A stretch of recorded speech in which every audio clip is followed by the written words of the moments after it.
Coríntios capítulo 5.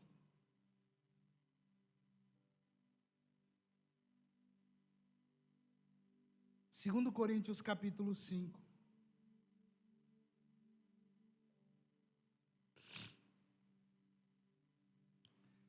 Nesse mês de dezembro, nós estamos numa série de mensagens sobre reconciliados com Deus.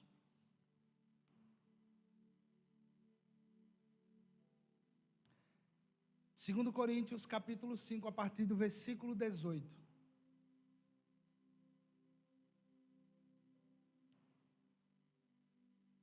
Todos acharam, amém?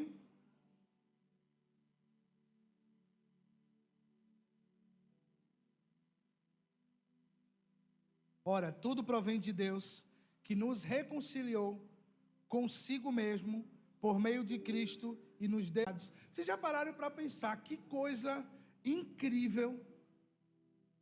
E ao mesmo tempo, você, na nossa pequenez, diante de um Deus tão grande, a gente diz assim: Deus parece que não sabe o que faz. Tem muita coisa que eu acho engraçado em nós seres humanos. Por exemplo, quando nós não compreendemos como Deus trabalha e a gente usa de declarações vãs. Ah, eu estou cansado, Deus, o Senhor não olha para mim. Deus, eu não suporto mais tal coisa. Sabe o que é interessante? A Bíblia ela foi escrita para que a história ficasse para nos orientar. Quando você é batizado, a pergunta que se faz é: a Bíblia vai ser a sua regra de fé e prática na sua vida? Não é esta a pergunta? Então, se ela vai ser a regra de fé e prática para a sua vida, por que muitas vezes a nossa vida é mais uma resposta humana do que espiritual? É porque nós nos misturamos tanto com essa terra, que somos afetados pelas situações do dia a dia, que às vezes a poeira que se levanta faz você esquecer que Deus é maior do que todo o universo, que Deus é maior do que tantas coisas, e às vezes nós nos vemos encurralados pelas situações da nossa vida e dizemos: parece que Deus se esqueceu de mim, parece que Deus não se lembra de mim. Querido, o salmista disse uma coisa que é muito profunda: ele sabe até a quantidade de cabelos que você tem na sua cabeça. Como que Deus esqueceu de você? Deus não esqueceu de você. Agora, nós estamos lembrando de Deus por causa das nossas aflições? Ou lembramos de Deus porque Ele nos amou primeiro? Veja que isso é algo a refletir, porque o homem muitas vezes, ele só lembra de Deus quando ele é freado. O homem muitas vezes só lembra de Deus quando está na prova. O homem muitas vezes só consegue enxergar Deus quando está no fundo do poço, porque nós não sabemos viver com a liberdade. Nós muitas vezes não sabemos viver com a liberdade que recebemos em Cristo, e abusamos dessa liberdade para viver uma vida que Deus não nos chamou para viver. Deus nos chamou para viver uma vida neste mundo que vai contra tudo que esse mundo fala, tudo que esse mundo prega. Helenilce Melini hoje, quantos anos? 13 anos de casado. O que é que esse mundo prega? Já passou tempo demais? Ixi, meu Deus, 13 anos. Tem gente que encontra minha esposa e pergunta assim: você ainda está casada com Edinaldo? Vocês acreditam? Mas sabe por quê? Porque é comum, e o problema está aí, irmão, preste atenção, é comum no meio do povo de Deus. Porque a gente, acontece, infelizmente acontece, relacionamentos, eles não prosperam dependendo das duas pessoas que estão se unindo, mas não pode se tornar comum. um aqui, outro ali, mas muitas pessoas. Porque nós não podemos caminhar a vida toda na imaturidade, nós não podemos caminhar a vida toda só de, não deu certo, acaba aqui, vamos... Não, a vida inteira vamos ter coisas que não vão dar certo. Nós vamos tentar aqui, não vai dar certo, você vai quebrar ali, mas vai ter coisas boas nesse caminho, coisas que vai construir. Eu sempre falo para, principalmente, irmãos e irmãs que já tiveram um casamento que foi destruído, porque um casamento não se destrói do dia para a noite. O casamento, ele se destrói ao longo de muito tempo. E tinha pessoas que tinham aquele medo, não, tem vida depois do divórcio, tem sim. Tem felicidade depois do divórcio, Deus pode restaurar, Deus pode colocar no eixo. Vai dar trabalho? Vai. Vai dar trabalho como ficar só também. Tudo vai dar trabalho. Mas eu não aceito uma ovelha que Deus me confiou, tá subordinada a um homem que não protege, que não guarda, que não cuida, que bate. Aqui, se o homem bater na mulher e eu souber, ele está ferrado. Porque não pode. A mulher é a parte o quê? Mais fraca. A palavra diz isso. Me lembro uma vez discutindo com minha esposa, isso é um testemunho até que a gente conta, na discussão, e eu era muito imaturo, eu provocava muito na discussão, e ela cuspiu na minha cara de raiva. Eu podia usar do machismo e dizer assim, podia rebolar a mão nela, como o Matuto disse. Eu olhei para ela assim, respirei fundo e disse, eu vou ali dar um passeio. Vou ali dar uma volta. Quebrei muito cesto de casa para não... Até que um dia, dentro do machismo, sabe? Deus falou assim, você quer ser quem? Sendo assim. Quem você acha que você é? E ali Deus começou a me mostrar, você precisa ser outra pessoa. Você não pode ser fulano, cicrano. Você tem que ser aquele que eu escolhi você para ser. E a sua mulher é a parte mais frágil, você vai liderar a sua casa. A gente não tem mais problema disso. Minha mulher não gosta mais de mim, a gente fica brigando, não. Ela se sentiu muito mal. Por quê? Porque a minha resposta não foi a natural. Não foi dizer assim, vou dar uma surra em você agora e mandar você para a casa do seu pai, porque não faz isso com o homem. O homem, quando é ferido, rebola logo, né? Saí de casa, fui dar uma volta, Senhor, me ajude. Porque o velho homem, o homem estranho quer.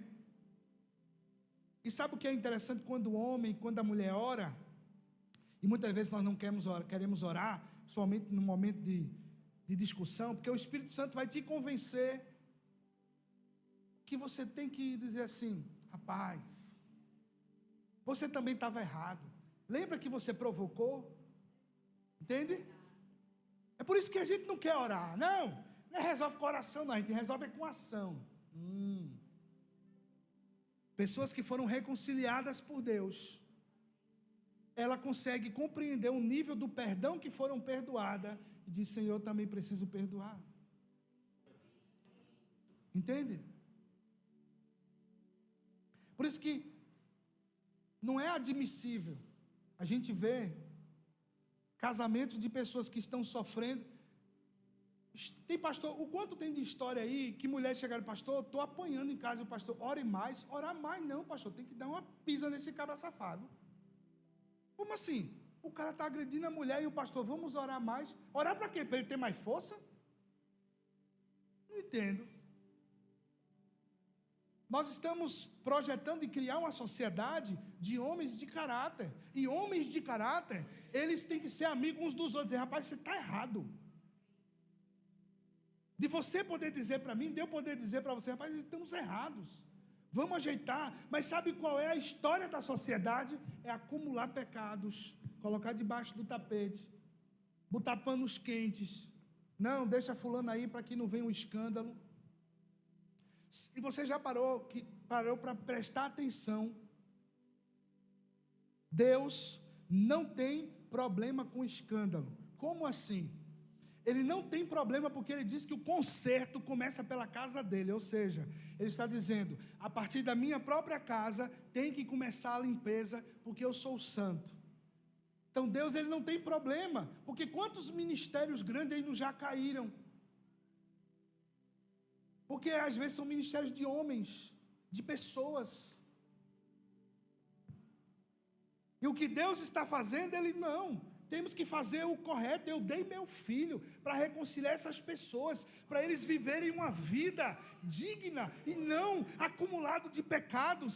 Não a gente se acumulando das mentiras, se alimentando da mentira do diabo e dizendo assim, essa é a vida boa para viver. Não, não é isso. Deus não nos reconciliou com ele para isso. Deus nos reconciliou para que eu e você pudéssemos ser luz para outros. E até para ser luz, nós estamos com as baterias se apagando às vezes. Por quê?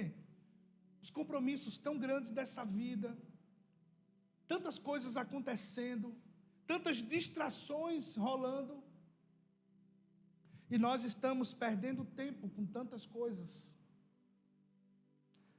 Nós temos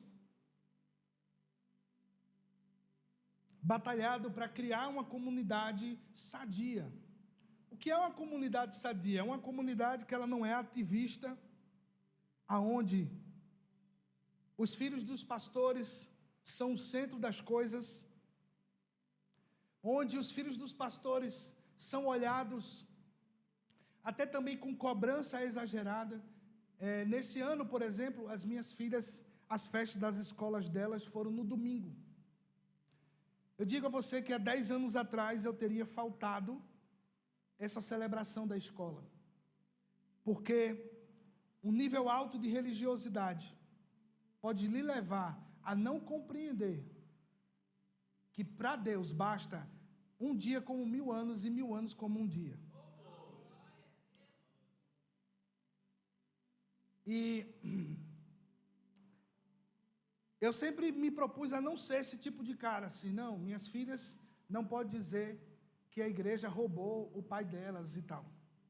E a gente estava numa discussão no carro, eu e Rafaela, sobre essa questão, e eu preocupado, porque seria no domingo e não daria tempo.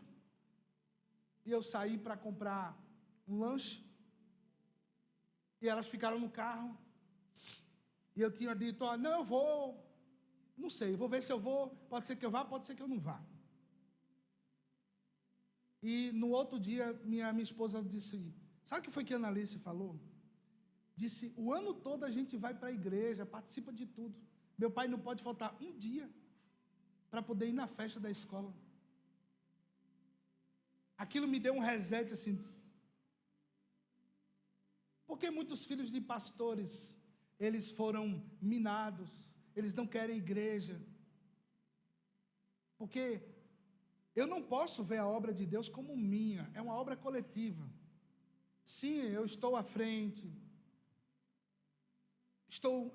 cuido da vida de vocês, velo pela vida de vocês, oro, mas eu não sou aquele que está acima de Deus em vocês, não. Todos nós fomos reconciliados com Cristo. E eu preciso entender que eu tenho uma casa e que essa casa precisa refletir esse evangelho. Minhas filhas precisam participar disso. E é importante, irmãos, para mim foi importante até quando meu pai me levava para a igreja forçado. Foi muito importante na minha vida, para eu entender muitas coisas. Primeiro, que eu não posso me governar na minha adolescência. Se eu pudesse me governar na minha adolescência, hoje, pode ter certeza, eu estaria dentro dos planos do diabo,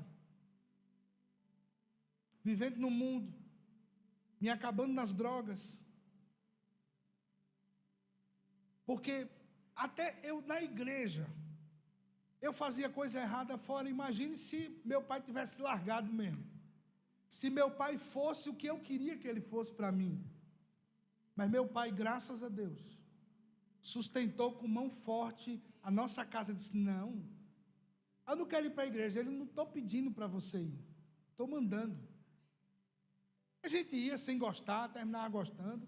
Eu fiz muito culto doméstico forçado. E sabe o que era mais interessante? É que na hora da palavra, a palavra arrebatava meu coração. E no dia de quando o pecado vinha na minha porta, as situações vinham, a palavra estava ali para dizer assim: lembra disso. É sobre essa reconciliação que Deus nos chamou. Ele reconciliou esse mundo para que nós pudéssemos experimentar um pouco do que é o reino de Deus. Nós estamos experimentando hoje um pouco do que é esse reino: curas, manifestações de milagres, socorro de Deus, provisão, coisas que Deus tem feito na nossa vida. Ainda sentimos um pouco disso, do que é esse reino de Deus no nosso meio. Mas qual foi o objetivo de Deus de reconciliar esse mundo? Por que Ele reconciliou? Porque existia uma inimizade entre o homem e Deus. O pecado fazia separação entre nós e Deus. Agora, mediante a graça de Jesus, mediante o sacrifício, esse presente que nos foi entregue, Ele disse: agora vocês vão ter uma nova vida. Só que esta nova vida não é a vida que o mundo nos oferece. A vida que o mundo nos oferece não é uma vida de prosperidade. O mundo não está prosperando, irmãos. O ímpio não está prosperando. Tenha esse cuidado no seu coração. O ímpio não está prosperando. O ímpio está vivendo em engano. O ímpio está vivendo debaixo de engano e achando que é prosperidade. Não é. Eu vi esses dias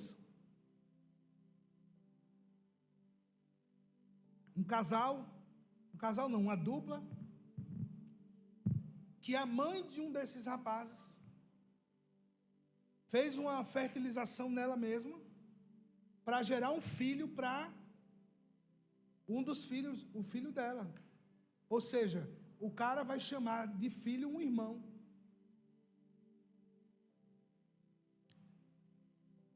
Agora me diga, como é que vai crescer essa criança?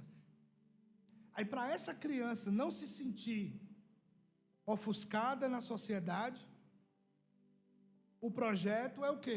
Ter mais gente assim. Se tiver mais famílias assim, ele não vai se sentir deslocado, ele não vai se sentir mal. Pai 1, pai 2, mãe 1, mãe 2, que agora é assim.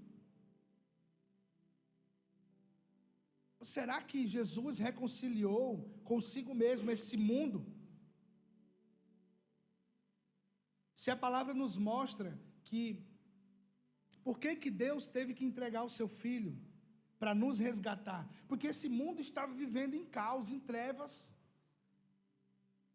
virado de cabeça para baixo. Nós estamos caminhando para o tempo do fim, e o tempo do fim é um tempo de pressão. É um tempo aonde nós vamos ter que pedir muito ao Senhor: Pai, me ajude a suportar as demandas desse tempo, porque a pressão que está vindo é cada dia mais forte. A pressão no seu trabalho vai ser cada vez mais forte. A pressão na universidade, em todos os cantos que você tiver, vai ser cada vez mais forte. Se você não fosse aperfeiçoando em Cristo para ser alguém espiritual, você começa a se sentir afetado. Como assim? Rapaz, será que eu sou diferente mesmo de todo mundo? Eu sou o mais santo, a mais santa de todas e de todos, porque eu não sinto vontade de fazer o que essas pessoas fazem. Mas o que elas fazem, por ser normativo, todo mundo está fazendo, está começando a me afetar. Será que eu não tenho que amar mais, cuidar mais, me importar mais? E aí nós temos uma grande confusão do que é o verdadeiro amor de Deus. Nós temos uma grande confusão hoje do que é o amor de Deus. Tanto que líderes, pastores, pessoas que foram já nomes na nação de questão confiável. Para você ter ideia, Eu li esses dias um cara que foi o primeiro escritor sobre um relacionamento de pureza, né? Tipo, você pode namorar, mas não pega na mão, não beija na boca e tal. Aquele namoro hiper santo que muitas vezes foi ministrado nas igrejas. Esse cara acabou o casamento porque disse que acabou o amor e abandonou a sua fé.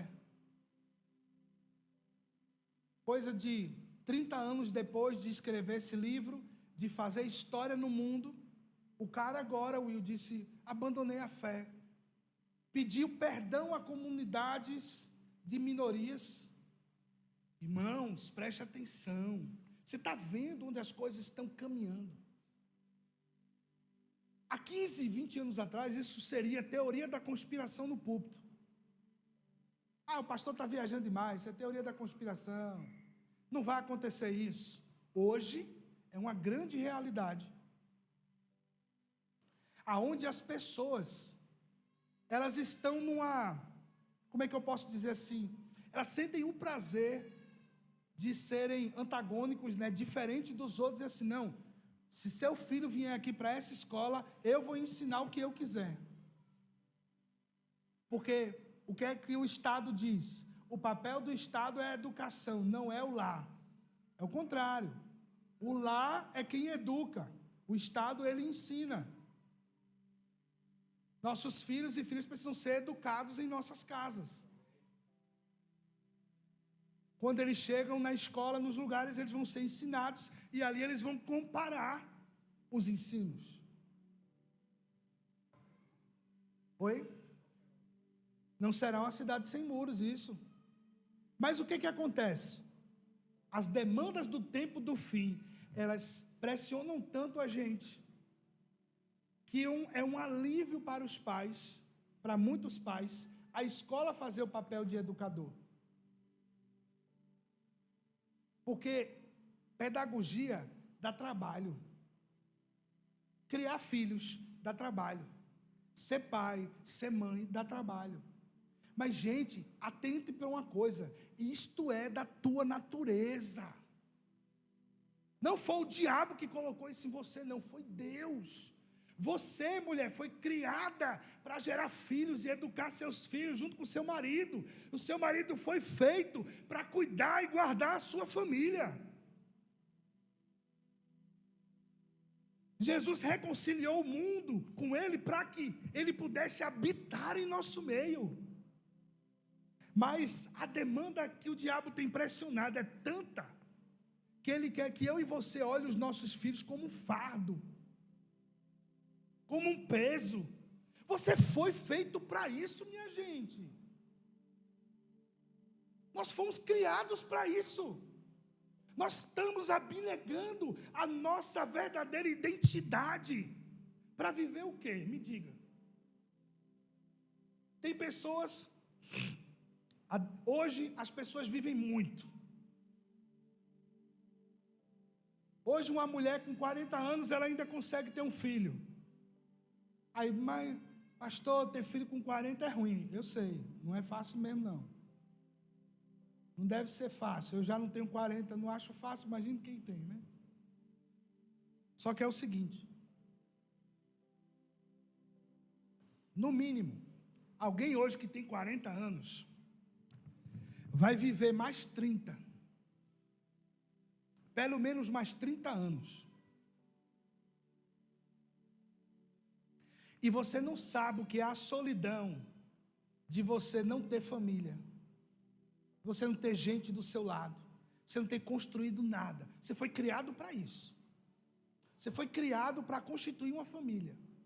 Você foi criado para isso. Você, quando era criança, você sabia disso. Você vai nascer, crescer, reproduzir e depois morrer.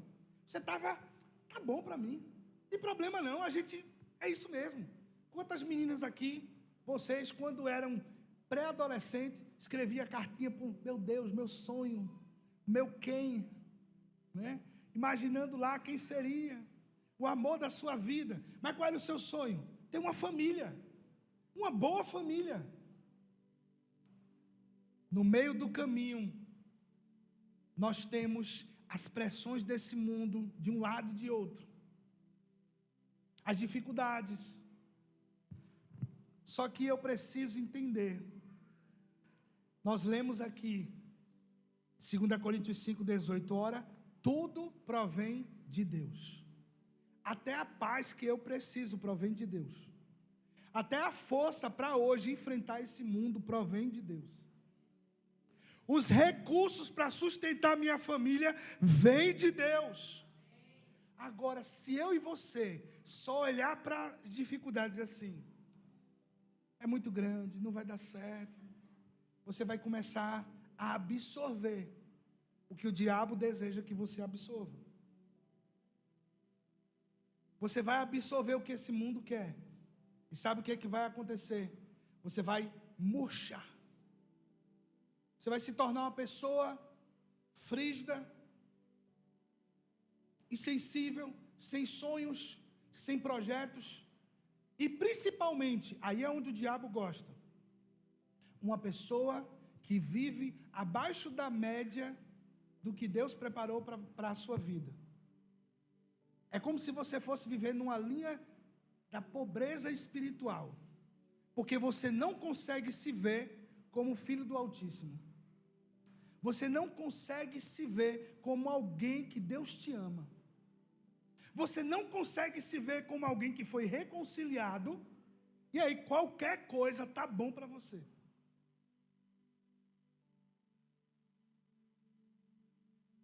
Aí é onde o diabo, ele tem uma forma muito sutil de trabalhar. Se você parar para prestar atenção e você analisar a sua vida, você vai ver o quanto, muitas vezes, o diabo parece que tem paciência. Porque toda vez que nós somos confrontados pelas situações desse mundo, o que é que o velho homem, dentro de mim e de você, fala? Vamos largar tudo e vamos se jogar nesse mundo? É ou não é?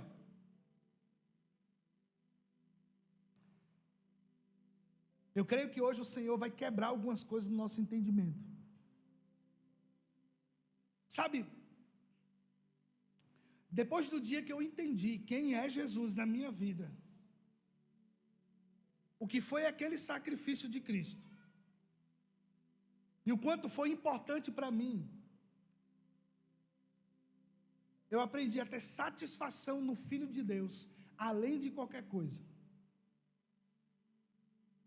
Eu aprendi a estar satisfeito com Jesus, tendo muito dinheiro, tendo pouco, tendo nada, tendo tudo, tendo que pedir ajuda de alguém, não tendo que pedir ajuda, eu estou satisfeito em Jesus e ponto final. Isso foi uma meta para a minha vida. Sabe por quê? Abra sua Bíblia em Romanos capítulo 8.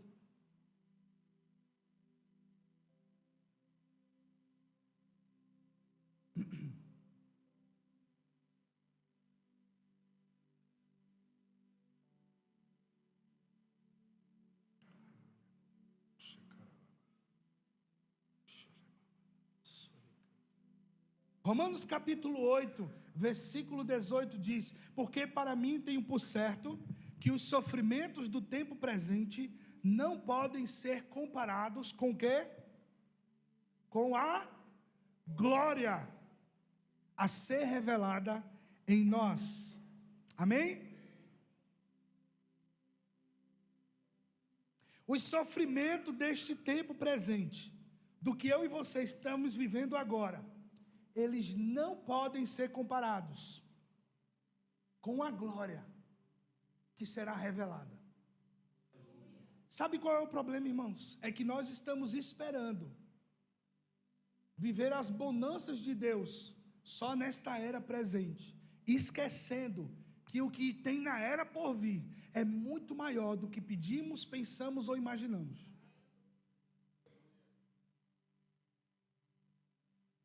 Se os nossos olhos estiverem focados, porque como eu estava dizendo a vocês, o ímpio não está prosperando, o ímpio está vivendo engano. Todo dia estoura alguma coisa de um ímpio que achava que estava bem, que estava se dando bem. Nós olhamos os políticos e dizemos assim: esses caras estão nem aí, e estão dando certo. Então, não, querido. Chega o dia de pagar a conta.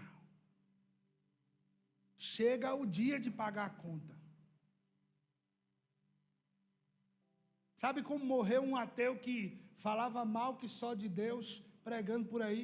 Câncer de garganta. Estou pensando que é assim. Não sei se vocês viram num parlamento no Oriente, o cara amaldiçoando Israel, teve um ataque fulminante na hora. O cara caiu duro. Na Turquia, né? O cara estava lá amaldiçoando, vocês vão cair com a graça de Alá, e o caba, pum. Está escrito: abençoarei os que te abençoarem, amaldiçoarei os que te amaldiçoarem. Esta palavra é verdadeira. Mas aonde estão os nossos olhos? Aonde estão fitos os nossos olhos? Eu sei que essa jornada, nesse tempo, é uma jornada cada vez mais apertada, irmãos. Se você olhar para os noticiários, você vai, meu Deus, as coisas estão piorando, vai dar errado. A promessa para 2024, financeira do nosso país, é decadência. Mas deixa eu trazer algo para eu e você refletir. As mesmas pessoas que se mataram por causa de Fernando Collor, quando tirou o dinheiro da poupança do povo, o povo se reestruturou depois. Foi um grande problema? Foi sim, foi um grande erro. Aquele cara não era para ter tido cargo público mais nunca na vida. Mas valeu a pena o cara que se matou? Valeu a pena para a família dele? O que é que eu estou querendo dizer para mim e para você? O nosso desespero hoje não está valendo a pena. Mas a nossa fé e a nossa confiança vai valer a pena. Vai valer a pena. Aonde nós temos depositado a nossa fé, a nossa confiança, vai valer a pena. Aquela canção, né?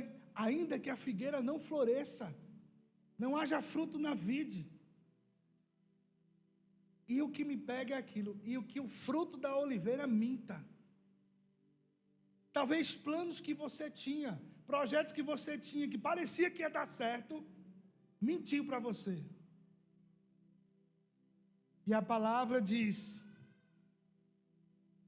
eu ainda me alegrarei no Deus da minha salvação.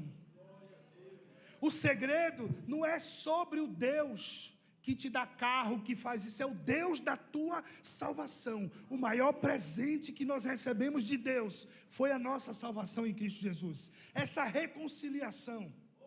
Eu estou garantido, você está garantida, você está garantido no céu com o Senhor.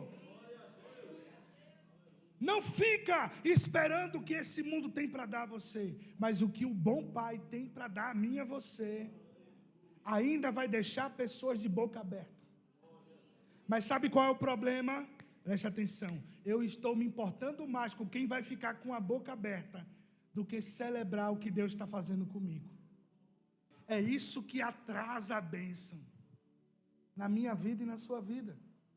Tem gente que quer tanto a vitória, está querendo passar na cara do outro, e ela não chega. Porque você está com vingança, está com sentimento de, meu Deus, o Senhor tem que mostrar que o Senhor é Deus na minha vida. Ele diz: eu já mostrei, na cruz eu já mostrei. Na cruz eu já mostrei. Você tem que viver como vencedor, como vencedora. Agora, quando eu fico me importando com quem ainda não viu, eu no palco, não. As provocações do diabo, elas vão aumentando. Vamos ver se ele aguenta. Quando você olha para a história de Jó, qual é a primeira coisa que sai da boca de um mortal? Eu não suportaria aquilo. Meu irmão, nem Jó sabia que suportaria. Deus, Ele te dá a graça para você suportar toda e qualquer demanda. Jó não sabia que suportaria, mas Deus sabia.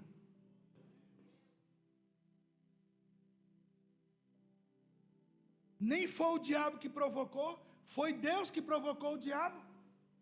Você estava onde? Estava rodeando a terra, passeando por ela. Você viu lá meu servo Jó, homem íntegro, temente a Deus, que se desvia do mal. O que será que Deus está falando ao nosso respeito, irmãos? O que é que Deus está falando ao nosso respeito? Porque a questão é, alguns buscam para que os outros vejam, outros buscam para que Deus o veja. Nós precisamos voltar a dizer, Senhor, eu quero que o Senhor me veja, que o Senhor me conheça. Que o Senhor me conheça, Ele provê tudo. Os sofrimentos do presente momento, angústia, dor, tribulação, perseguição. O apóstolo Paulo, aqui em Romanos 8, ele vai aprofundar ainda mais que não só os sofrimentos do presente momento, mas ele diz que nada pode o separar do amor de Deus. Nem anjos, nem os principados, nem as coisas do presente, nem do futuro. Nós precisamos, irmãos, ter um ego transformado para poder suportar as demandas desse tempo e triunfar. Porque, irmãos, quando a casa ela é edificada sobre a areia, que muitas vezes é aquela coisa que vem rápido, junta rápido, sabe? Vai construindo e de repente quando vem a tempestade, aquela pessoa não suporta. Mas aqueles que foram provados no fogo, aqueles que foram provados e aprovados, esses têm grandes vitórias para contar. Deus nos reconciliou com Ele para que a gente pudesse viver uma nova história. E muitos estão desesperados nesse tempo. Às vezes, irmãos, esse desespero faz parte de uma cartilha do diabo, porque tem vezes que você vai estar numa situação financeira apertada, difícil.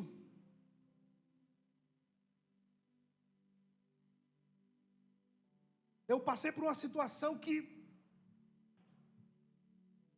há 2 anos atrás eu passei por uma situação tão apertada, tão difícil, e eu dizia, Deus, quando é que isso vai acabar? E o Senhor falava para mim, espere. Sabe o que é, irmãos? Você contar moeda. Uma das piores coisas que tem é um pai de família contar moeda. E quando a gente fala contar moeda, é você. Agora a gente conta o Pix, pega um restinho de um, junta com outra conta, junta os restantes, pronto, dá para comprar uma quentinha. Já passei por isso. De juntar um restantezinho para uma passagem, para botar o combustível. Vindo ao culto, vindo pregar. E o Senhor dizia, só espere. Eu dizia, meu Deus do céu, aonde foi que eu me meti, né? Só que, irmãos, para mim, não existe porta de emergência. Quando Deus nos aponta para alguma coisa, a porta de emergência pode ser a porta da desobediência. Então eu disse, não, tá bom. Se é para esperar, amém. Vamos esperar confiantes no Senhor que Deus vai fazer. Foi difícil? Foi, mas eu quero dizer para vocês, passou. E quando Deus chegou com a bonança, eu disse, meu Deus, eu fiquei até assim, rapaz, tem até dinheiro. Porque eu estava tão acostumado a apertar daquela coisa assim, que eu disse, meu, eu vou pagar primeiro o quê? Cumpre-se a palavra do Senhor, ficamos como quem sonha, a nossa boca se enche de riso. Me lembro disso quando minha esposa, a gente teve a primeira filha, que teve umas dificuldades para chegar até aquela primeira filha. Eu ficava só sorrindo naquele dia. Eu dava aula no Senac, eu não consegui nem dar mais aula naquele dia. Era um sorriso enorme, eu disse, meu Deus, você pai, aquela coisa assim. Não parecia realidade. E a última coisa que eu pensei ali, irmãos, foi: eita, e agora? Vou ter que comprar fralda, vou ter que... Não, eu não me preocupo com essas coisas.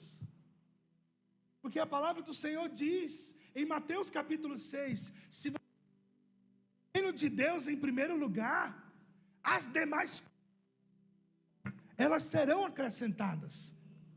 Aquilo que nós temos como prioridade, Ele diz: eu vou acrescentar na sua vida. E muitas vezes Deus nos dá um freio para que a gente comece a pensar: aonde eu quero estar daqui a 5 anos? O que eu vou estar fazendo? O que eu estou fazendo da minha vida? O que eu estou construindo para mim e para minha família? O que eu estou construindo no reino de Deus? Eu fui reconciliado com o Senhor, sou salvo, amém. Vou desfrutar da eternidade, mas e agora o que eu vou fazer? Porque a salvação, ela não é um fim em si mesma, a salvação é o começo da nossa história. Então agora tem outras vidas que estão esperando ouvir o que você tem a falar. Ah, pastor, mas eu não sou eloquente. Não é sobre eloquência. Tem gente que quer saber só como enfrentar coisas simples da vida, porque para ela é muito difícil. Como deixar de fumar, como deixar de ir para as noitadas que todo mundo vai, como acreditar no amor, como crer num casamento, como crer que alguém pode ser restaurado por Deus. Todos nós temos uma história para contar aqui. Cada um de vocês tem experiências com Deus. Mas eu quero dizer uma coisa para você: a sua experiência hoje com Deus, ela não vai sustentar toda a tua história. Presta atenção. A sua experiência hoje não sustentará toda a sua história. Você precisa ter experiências contínuas com Deus. Porque aquele cara que eu falei para vocês agora, que escreveu um livro, vendeu mais de 1 milhão de cópias no mundo todo, influenciou uma geração, ele abandonou a fé. Porque uma experiência não vai sustentar a tua vida inteira, mas a tua experiência diária com o Senhor, estando próximo dEle, buscando a sua palavra, renovando. Sabe por que a gente faz conferências, irmãos? Porque precisamos conferir coisas espirituais, com espirituais, para levantar o crente. Tem gente que acha que é só um evento. Não, não é só um evento.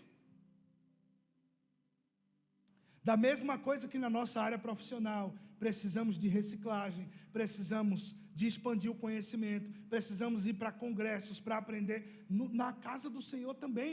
Por isso que se celebrava as festas do Senhor, por isso que tinha escola de profetas, por isso que tinha escola para aprender, por isso que tem seminário, por isso que a gente trabalha para que as pessoas continuem crescendo e tendo experiências com Deus. Porque essas experiências com Deus é o que te fortalece. Quantos de nós aqui não já chegou no culto quebrado, pensando em desistir de tudo, porque não aguentava mais? E num culto você recebeu do Senhor aquele renovo que te fez enxergar que você é um filho, uma filha amada de Deus, e que Deus tem o melhor para a sua vida.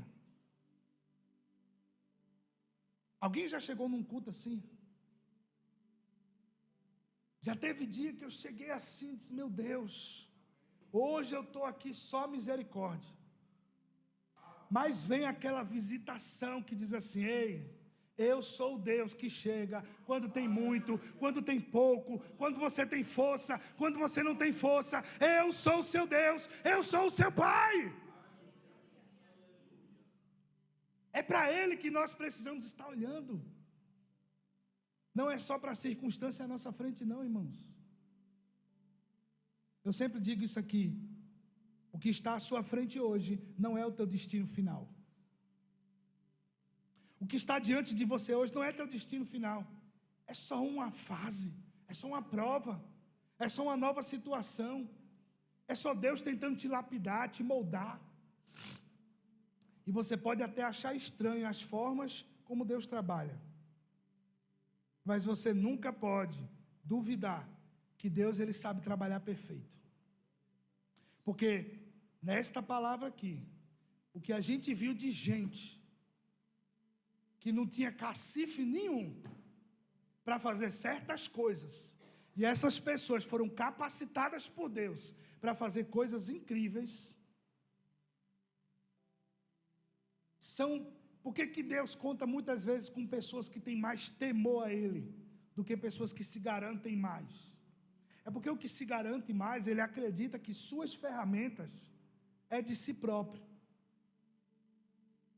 Por isso que Deus gostava de um cara como Moisés. Não, eu não posso não, eu vou nada. Eu não consigo nem falar.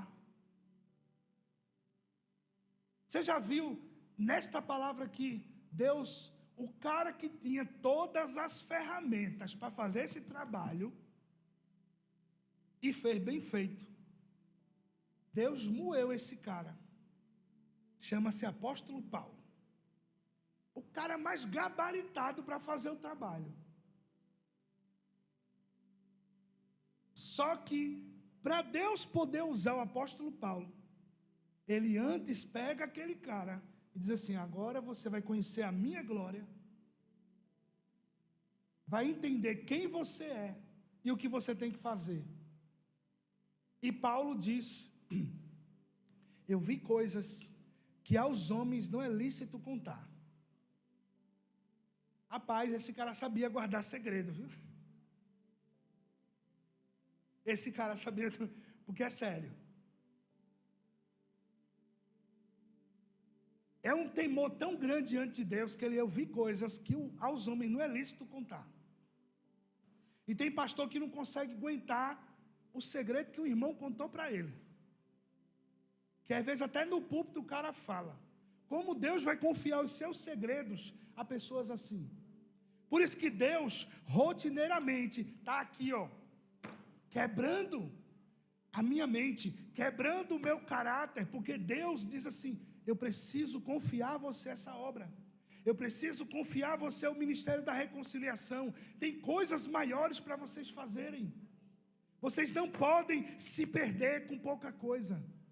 E aí o meu coração volta para isso aqui. Os sofrimentos do presente momento não podem ser comparados com a glória que será revelada.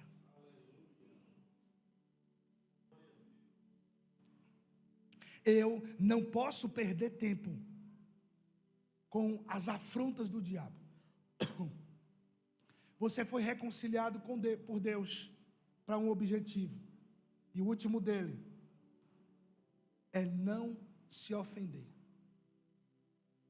Eu tenho falado isso, e eu creio que o Espírito Santo está gerando isso em nosso coração. A ofensa, ela é um veneno muito forte. Tem pessoas que foram ofendidas na adolescência, e elas guardam essa ofensa até hoje.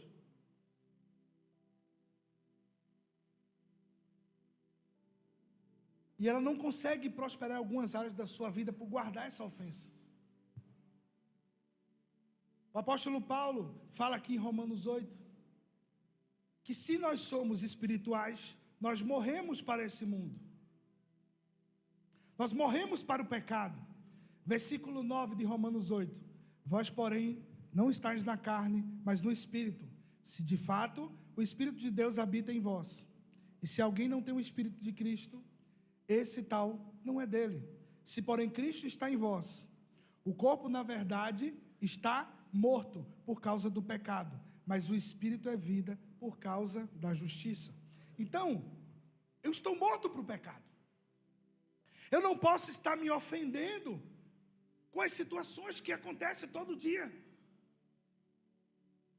Nós precisamos ter os olhos abertos, o entendimento aberto para não nos ofendermos com essas demandas. O diabo vai querer te ofender essa semana. Lembrar o teu passado, lembrar erros do teu passado.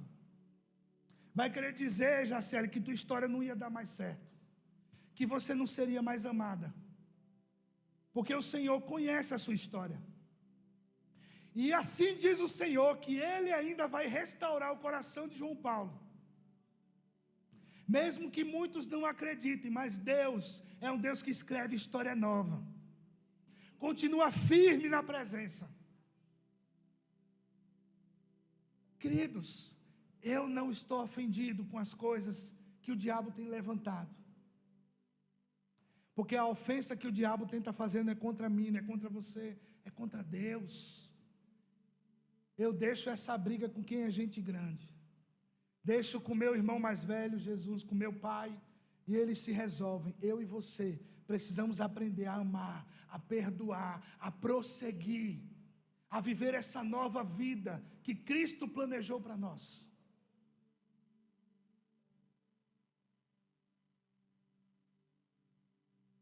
O choro pode durar uma noite, mas a alegria vem pela manhã. Tem estradas que são mais longas, tem estradas que são mais difíceis, mas nós estamos numa estrada de reconciliação com Ele, aonde Ele vai reestruturar o nosso coração e vai dizer: meu filho, minha filha, vocês podem voltar a sonhar, porque vocês são filhos. Nós temos um bom Pai.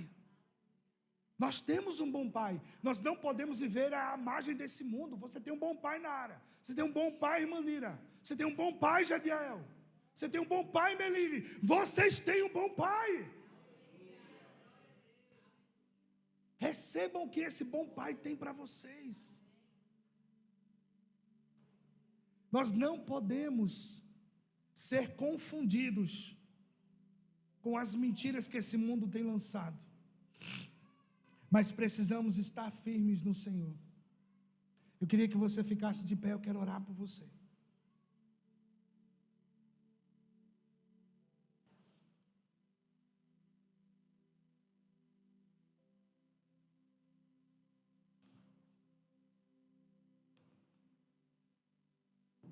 Senhor, muito obrigado, Pai, por esta palavra. Tu nos reconciliou contigo mesmo, Senhor, para que pudéssemos viver uma vida abundante, uma vida além do que pedimos ou pensamos. Senhor, vem arrancar aqui pessoas de toda e qualquer miséria espiritual, Senhor. Nos arranque de toda a ofensa e mentira de Satanás, que tenta nos paralisar, que tenta, Senhor, nos impedir de alcançar a nossa herança em Cristo Jesus. A Tua palavra diz que nós somos herdeiros do Teu Filho. E nós recebemos esta herança, Senhor, hoje em Ti. Recebemos essa nova vida, a vida da reconciliação. Senhor, vem com essa graça, com esse bálsamo sobre mim, sobre os meus irmãos que estão aqui, aqueles que estão acompanhando em suas casas. Derrama dessa glória, Senhor. Derrama dessa glória, derrama desta unção nesse momento. Em nome de Jesus, restaurando, Senhor, agora de toda e qualquer dificuldade, restaurando, Senhor, de toda e qualquer mentira lançada contra os meus irmãos e irmãs. Senhor, fortalece a Tua igreja, fortalece o Teu povo, fortalece essas vidas que estão aqui, Senhor, nas suas áreas de dificuldade.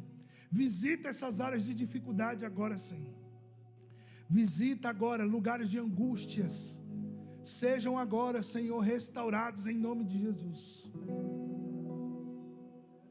Em nome de Jesus, coloca diante do Senhor agora, se tem algo, se tem angústia, se tem falta de fé, coloca diante do Senhor. Hoje é noite de reconciliação com Ele. Se você estava pensando em desistir dos sonhos de Deus para ti, se você achava que a promessa está demorada a se cumprir,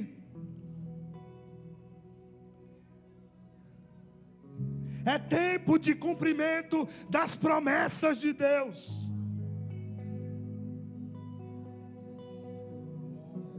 Aviva o coração dos meus irmãos, Senhor. Aviva o coração deles nessa noite. Traz esperança firme, Senhor, em nome de Jesus. Em nome de Jesus. Em nome de Jesus. Caia por terra agora as mentiras do diabo contra o coração dos meus irmãos, Senhor.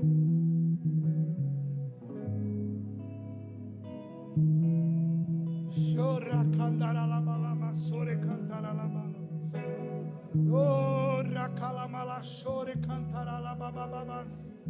Traz, Senhor, um novo fôlego sobre